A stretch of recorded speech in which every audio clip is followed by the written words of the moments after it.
Hello there. Today's video is to assure you that no matter where you come from, no matter what your background, no matter what has happened to you, you can make it as a blinking success.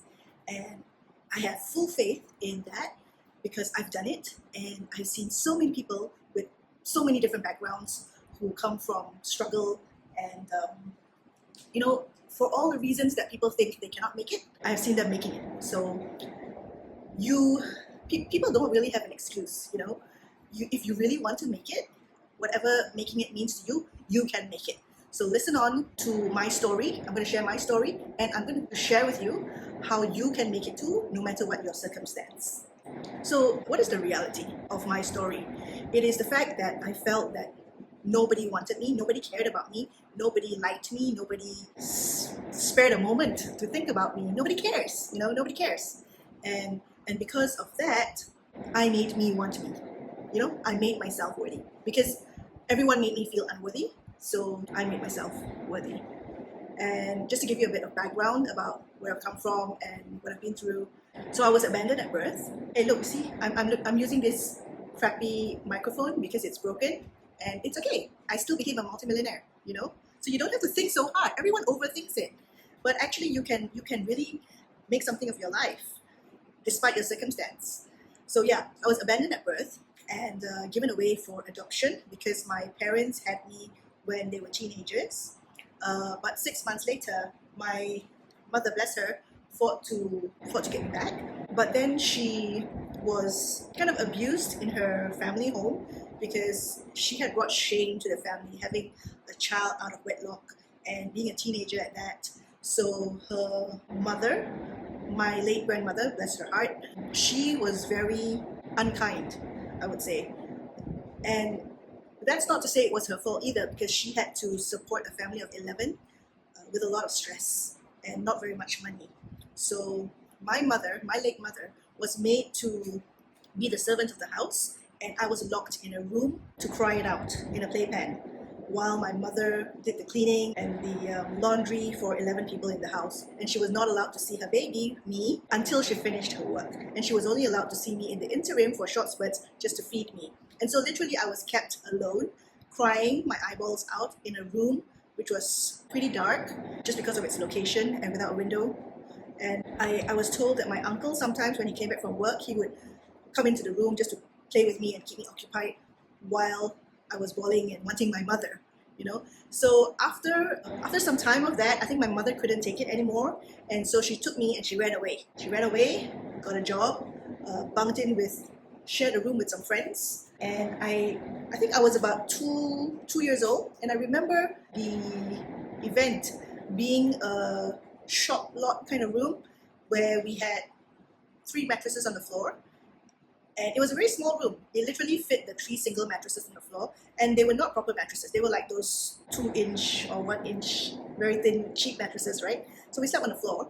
And they had their suitcases on the opposite side of the room where the mattresses were. So literally it was the mattresses, 3 in a row, and then it was the suitcases. So there was hardly any room to walk even. And then there was the door already. So it's a very small room in a shop lot. I just remember that as a child. So she worked and she had me and brought me to work.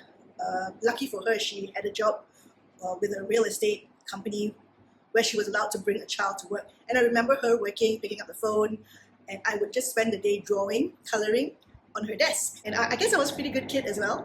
So that happened. And then when I was 3 years old, she got married. She found my woo dad and got married. And so then I had a home and a new father. I was adopted by my woo dad and had a new life. But then somehow I felt that nobody really had any time for me because everyone was busy working, and my dad wasn't really, I think he wasn't really interested in having a child. He wanted to marry my mother, but he did not really want this kid tagging along, right?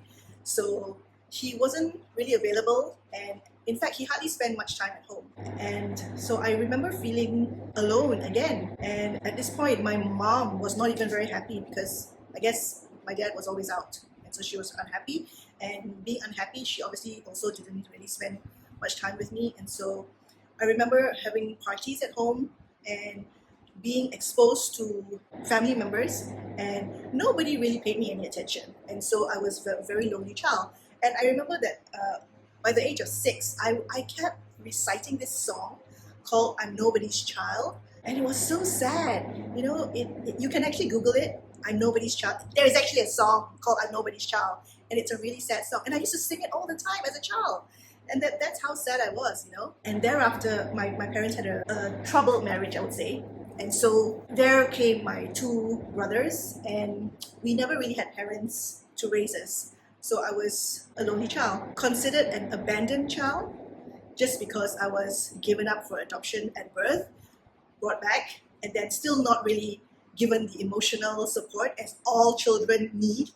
And so, yeah, we were abandoned children. And you know, as abandoned children, you tend to grow up feeling very insecure because no one shows you any love. And when you're not given any love as a child, you grow up feeling very insecure. And so that was what happened to me. I was always insecure and always lonely, and I just was a really lonely child, really sad. I didn't know what I wanted. I mean, as a child, what do you know, right? And I just remember being very lonely and very sad, and that there was nobody who had any time for me. You kind of feel rejected, dejected, and you become an introvert, I would say. Introvert, yeah. So then, going into my teenage years, I was suddenly abandoned again by friends. You know, I had some friends whom I spent a lot of time with, playing and having sleepovers, and life was starting to feel exciting and nice because now I had friends, right? But suddenly one day I was bullied, and the whole community of friends just abandoned me again. And this pattern of abandonment continued till my adulthood, meaning I would make friends and everything would be perfect, and then suddenly they would just drop me. And it would have been nothing that I had ever done. I was like the kindest person.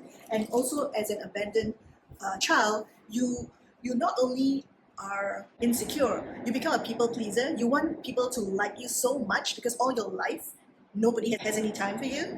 So I was wanting people to like me, you know. And I think it is a natural desire for everybody to want people to like them, to love them, right?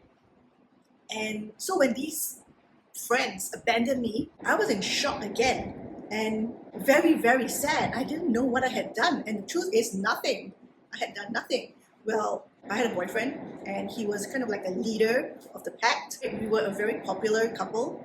And one day I told him that I didn't want to be his girlfriend anymore. And so he decided to turn the whole community against me. I'm not sure what he told them, probably all lies. But I also made a stupid move by telling him that I didn't want to date him because I wanted to date his best friend. At 14, what do you know, you know? So yeah, that happened. And so as I was saying, till adulthood, that still happened. And the reason that happened, I've now learned, is because whenever you have a thought, okay, the thought creates a feeling within you, right? And this feeling goes into your subconscious mind, and it gets embedded into your cells as a cell memory. So whatever thoughts that I had as an abandoned child, it was all coming in as nobody loves me, nobody cares about me, nobody loves me, nobody cares about me, everybody leaves me, everybody leaves me. And the more I thought about it, the more I would feel sad about it, and the more it was being stored in my cell memory, right? And the more that happens, the more you are generating more of it to happen. And so that was exactly what was happening to my life till I was well into my 40s. Can you imagine my whole life? I would have friends and then they would leave me. I would have friends and then they would leave me. I would have boyfriends and then I would leave them or they would leave me. Sometimes I would leave them before they left me, you know, because there was such a big fear of abandonment. And so you kind of live in this self-sabotage world of I'm nothing, I'm worth nothing, everyone leaves me, nobody cares about me, nobody loves me. And that is the pattern of thoughts that I was having. And it did me nothing. It did me nothing. So until I learned that I could actually change my thoughts, change my emotions, and change my life, then only did I start doing the inner work to learn how to love myself. And you know, everybody said, oh, but I already love myself. I already know myself really well. But there are so many levels of loving yourself and so many levels of knowing yourself that it needs to be at a certain level before you can actually move on in your life, where you can actually get fantastic results without your external world affecting you at all. So anybody who has been abandoned in their life before, right, they will go through a sense of grief, they would have a sense of loss, they would feel sadness, disappointment, rejection. All these feelings are very normal and very real, right? So even if you've had it once or twice only, or if you've had it many, many times, it's still an event in your life that has put a subconscious memory into your nervous system, and it's stored. And so then there is that feeling. Sometimes we push it away and ignore it. We suppress it and continue life happily, but it's still there. It's still embedded deep down in there, and you cannot really succeed towards your highest potential if you don't get that out of your system. So it is really critical that you do the inner work to get all that negative energy out of your system before you can really fly to your success, your absolute life success, whatever success means for you. And also being abandoned, right? You feel a sense of loss, as I was saying, betrayal, and you have a profound sense of longing because you feel so empty, right? You have low self-esteem, and being abandoned can really affect your self-worth, which then has a compound effect on the success of your life, because you'll be self-sabotaging yourself everywhere, every corner you turn. So how do we fix this? We fix this by firstly working on ourselves, and that is by doing the inner work to really sit down and think of every single negative emotion that we have. What is the root cause of this emotion, and where did it stem from? You can either journal on it. Now, I used to think that journaling was a diary exercise, meaning I write down what has gone on in my day. Like today I went to the market, and then I went to school, and then I did this and I did that, like a chronological event of the day. But actually, there is another form of journaling whereby you actually just address a thought or an emotion. So for example, if you're feeling low because someone said something bad about you, then go to your journal and write down, Mr. A said that I was never going to succeed in this because of the way I looked or the way I did whatever, right? And write it down and just be in stillness, or put on some music that you like and write it down. Just write. Why do I feel this way? Think back into your past. When did someone else make you feel that way? When was the last time you felt that way? And what happened? And was it a valid event? Like, is it true that Mr. So-and-so says that about you? Is it true? Can you prove in a court of law that it is absolutely true? And just write and write whatever emotion, whatever thoughts come out from your head, just write it down. Because it is a subconscious release of the events that are going on internally within you. So practice that journaling effort to release whatever's inside. Sometimes you don't even know what's inside, but as you journal, it comes out, So do it. And also practice being in stillness. So, in our day-to-day lives, we're always also busy. We have work, we have kids, we have everything under the sun. And we never give ourselves enough time to just be still. And you'll be so amazed at what stillness actually does to your life. Because when we are busy, we're always using one part of the brain. And then there's this other part of the brain that doesn't get to build its muscle because we are never still. The only time we're still is when we're sleeping. But you need to actually learn how to be still when you're actually awake. Like throughout your day, you should give yourself a couple of times of stillness for 1 or 2 minutes. Just 1 or 2 minutes where you think of nothing. You just pause and do nothing. Just focus on one thing, whether it is closing your eyes just to listen to the sounds around you and really observe the sounds around you. Think about what you're hearing at a distance. Think about what you're hearing nearby within you. Maybe it's listening to your breath. Another time you can focus on an object, like, maybe just look at your hands. Maybe, you're so busy, you've never really observed your hands and looked at your hands. Like, what's going on with your hands? Is it smooth? Is it rough? Is there a mole there? You've never paid attention, right? Because you've been so busy. And you can also just close your eyes and listen to music, be in stillness. And that is a fantastic way to grow another part of your brain's muscle, which will then enable you to adopt self-love, because you get intuitive hits and you'll get new ideas when you're able to be in stillness, and you'll be more clever, so to say, because it just happens when you're in stillness. Okay, just trust me on that. I've done it and it really works. And then you should also work on your identity. So who are you really? A lot of people tell me, oh, I know myself really well and I love myself too. But then when I start asking them questions, they are unable to answer. So are you able to write down 500 things about yourself?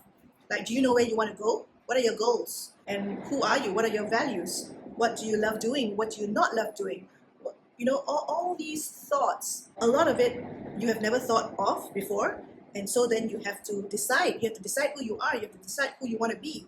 And once you've done this self-identity work, it then becomes very clear who you are, and you will then be able to draw boundaries and navigate your life in a very powerful way, whereby nothing in your external world will affect you no matter what. And also, you would have a clear purpose with your goals and will be able to move towards them very quickly. If you are able to get rid of all your subconscious programming and rewire your brain to become that person that you want to be, and work towards releasing all the negative energy to adopt new skills, new brain power, new matter, and new thought patterns. And this is how you are able to be really successful exactly as you like it, exactly as you want. And so a lot of it comes down to self-belief. You know, whatever you believe that is not true for you, you will have to journal and be in stillness to find out why, what, who, how, where it's going to come if you do the work. And once you know, you'll be able to just fly. And this is what is called a quantum leap, because suddenly you'll realize that time is not important anymore, and you can just be a millionaire next month, no matter what, because it just is. You've done the work. Now, if you want to know more, if this sounds too crazy for you, you can send me a DM and I'll be happy to discuss this further with you. Or if you'd like to know more details on the steps for you to get there, to do the self-work, to have a strong self-concept and to have a powerful identity, again, send me a DM and I'll be happy to send you a document that will explain it all. Okay, I hope you enjoyed it. I hope this helps. Subscribe to help me so that I can help more people, and have a great day wherever you are in the world. Thank you. Bye for now.